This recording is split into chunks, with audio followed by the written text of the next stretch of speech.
Hi guys, I hope you're doing well. I decided to do a little Haworthia update. I needed to water them all anyways, and I thought this is a good opportunity to pull them out and check them. And this isn't nearly all of my Haworthia, but it is, well, it's almost all of them, but there are a few that are in hanging globes and just hard to reach places that just are really easier to water where they're at as opposed to pulling them out and checking them. But I'll give you a little peek over general, and then I will show you the specific things. Okay. So first off, like I've mentioned before, Haworthias are winter growers. So gotta get my camera wedged back here. Sorry guys. So these guys are in their active growth period right now. And some of them, and I talked about this in another video, when they start shooting up the growth like this, that can mean that they're etiolating and they need more light. It can also just mean that they're just waking up and they're really excited and they're having a growth spurt. So I had this little cluster here, and this is a really tall, wispy type of Haworthia. I don't remember which type this was, honestly, off the top of my head, but it was, you can see how tall it is, and I thought, oh my goodness, it's stretching. Well, nope, it's been under grow lights to the point where it's brown, which means they're getting too much light, and it's still just going crazy. So this is just what it wants to do right now, and it will probably either bloom or, yeah, no, these aren't blooms. The blooms shoot up, oh, here we go. There's a bloom on this one, an old one, but still that's what they look like. They just shoot up right from the center of the rosette, usually just a little really thin stem. They don't grow up like sempervivum where they grow up like this and usually get a really tall before they bloom. Generally they don't do that. Some varieties may, but the ones I'm familiar with don't do that really. So this guy's coming out of the grow lights because he's just, yeah, shouldn't be this color brown. This is too much light. And that's just fine. And he would like a little more water. You can see the leaves are pretty thin, and he would like to be a bit more plump. These leaves don't get nearly as plump as some of these other varieties.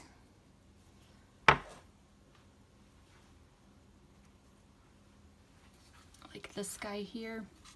This cluster, I know that I have other videos showing it when it was a lot smaller, but it's about outgrowing this pot, and especially since, which this pot doesn't have holes, but because it's wood, it's made really loosely, and so water just drains out fine without an actual hole. But what makes it difficult is sometimes getting the plant out, because the wood and the cracks, the roots can really grip into those, and since you can't push through the holes to get the guy out, and you have to pull from the top, it can be a little bit difficult. This leaf got wedged down here and is being restricted from standing up. I can't straighten it out or it'll break, but you can see that this guy, I think I had a video of him when he was looking a lot more stretched out and kind of spindly as he first started waking up this year. But you can see how nice and big these windows are here. And he's nice and plump. I'm gonna give him a little bit of water just because he's been probably a month since I watered him. So I'm gonna give him a little bit of a drink because he likes to be nice and plump this time of year, but not a huge amount.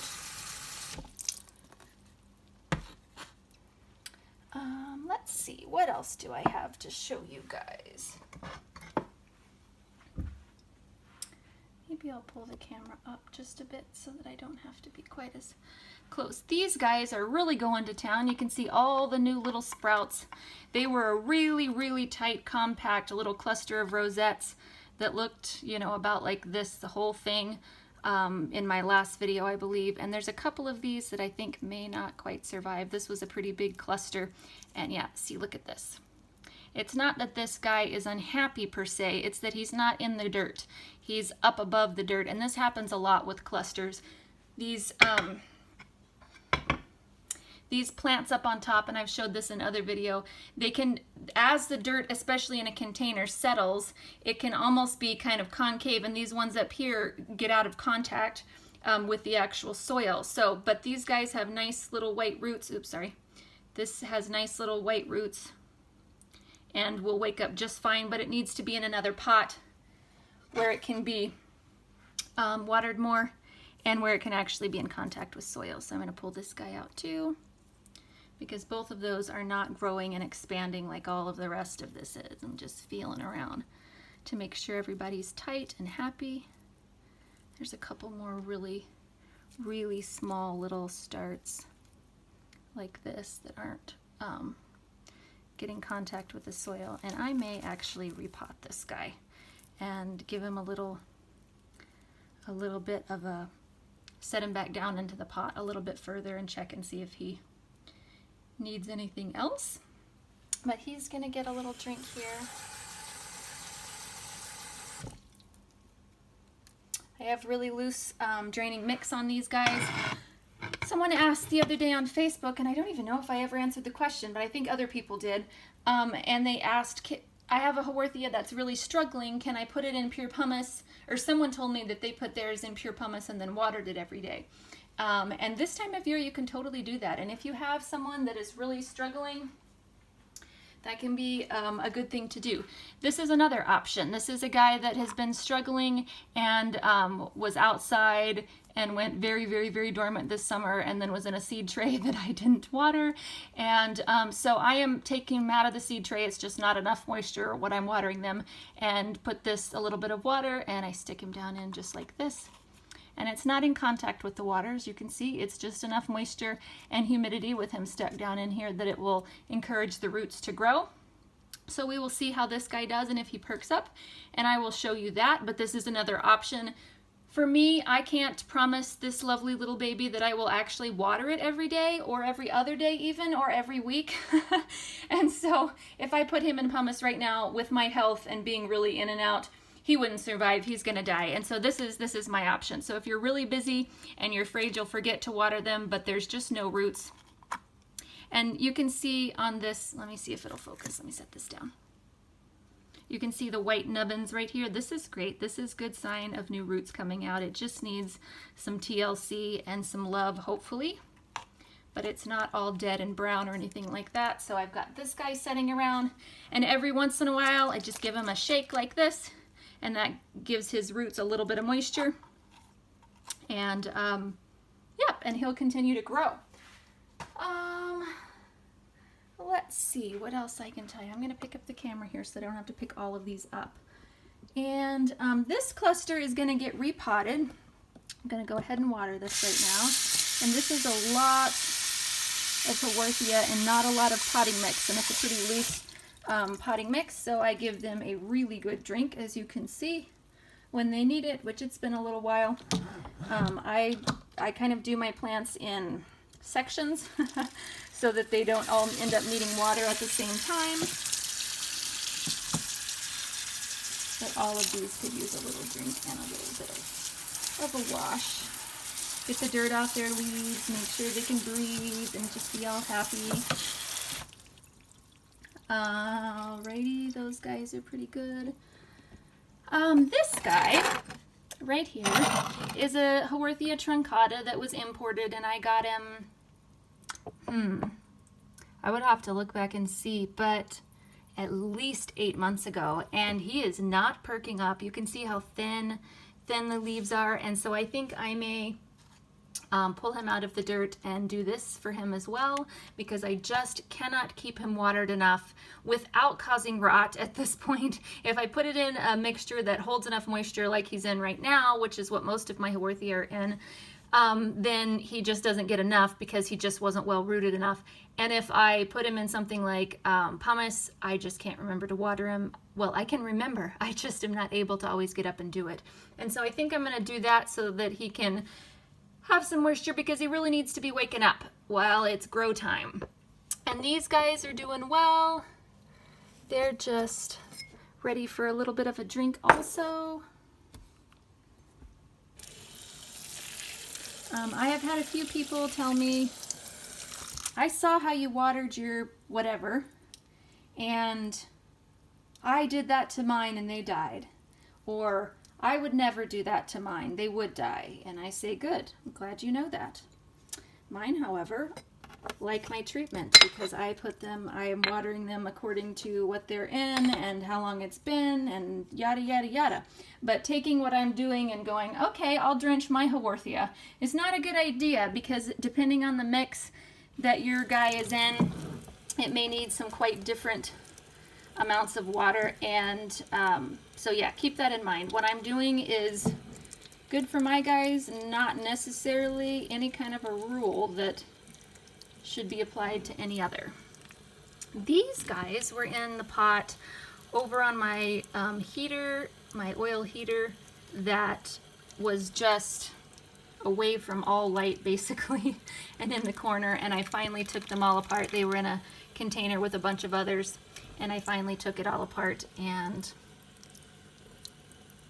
got each of them in their separate pots, so they're recovering from being pretty light deprived. You can see the lighter green color inside. These are Haworthia retusa. Oops, wrong way. Here's another guy. This was another one that was in the restricted light area. So he's recovering too, and they kind of got neglected on the water side too, which these two varieties of Haworthia are great to be neglected, and if you're gonna have Haworthia away from the light, those are two fantastic varieties, as is this one here. And this guy has been in a, let's see, east window.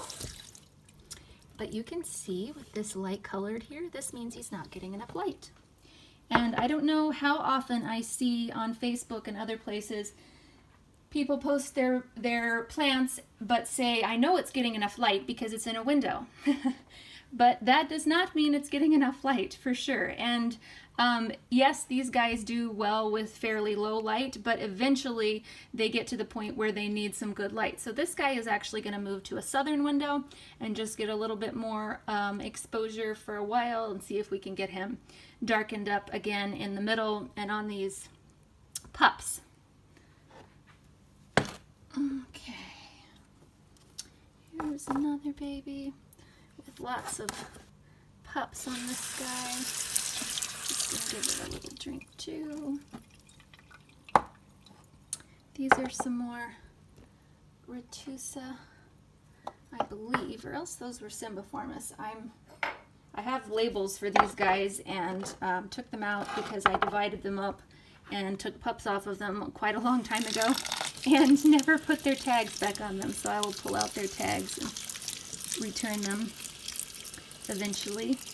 But they have been pretty happy. They were, I believe I showed these guys in another video, and they were really shrunken up and sad looking because they were dormant.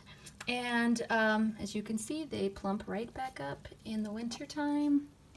And this little Venosa tessellata is in an orchid pot, and I see, there we go, babies coming out of the slits on the side. So I may need to put him in a more solid pot before it grows out every which way, and then I can't get them out. But they're pretty happy in this pot. So, and this is another Haworthia venosa. I'm not sure if this one's a tessellata or just another venosa, but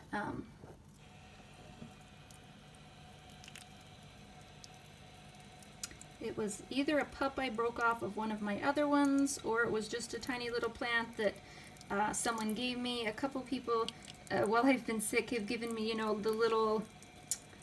they're tiny, tiny little pots. Sometimes they have like a refrigerator magnet on them or something, or a little hanger, and they're really cute, and they come with a tiny, tiny little Haworthia or something in them, and I'm thinking that's maybe where this one came from.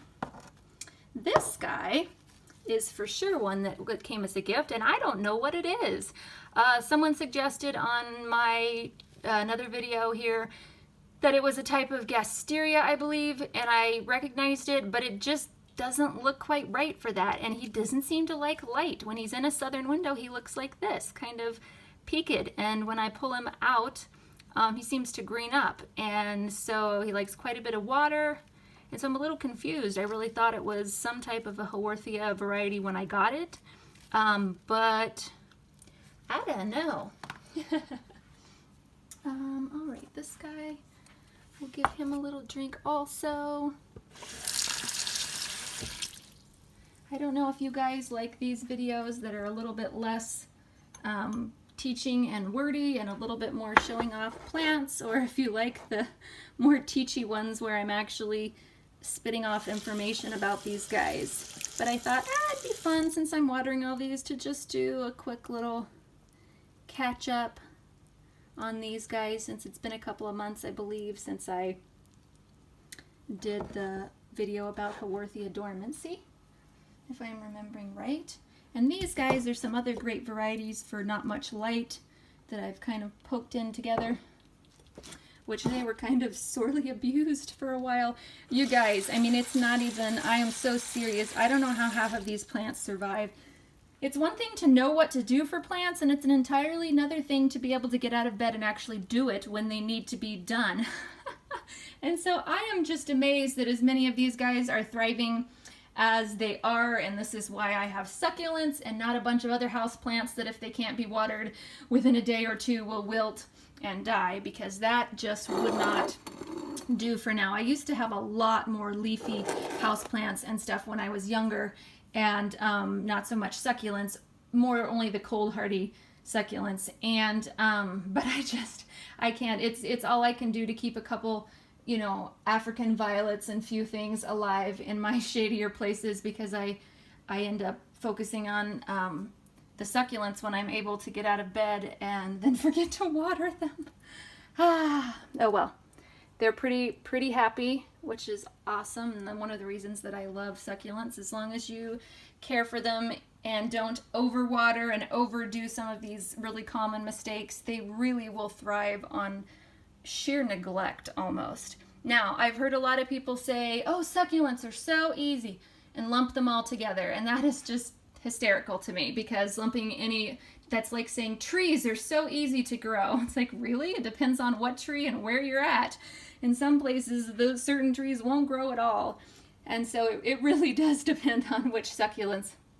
But they are pretty easy once they get established and once you get in the rhythm with them. Before you get into a rhythm with your babies, they can be really touch and go, especially if they've been somewhere like at Lowe's or Home Depot and have been mistreated, and then you get them home and you're trying to make up for all their mistreatment, and without quite knowing exactly how they've been mistreated in every way, most likely. And so it can be kind of frustrating, and they can seem really, really finicky. And so, but it will not always be that way. Believe me, once they get established and once you get into the rhythm of things, these guys are so much easier than you might think.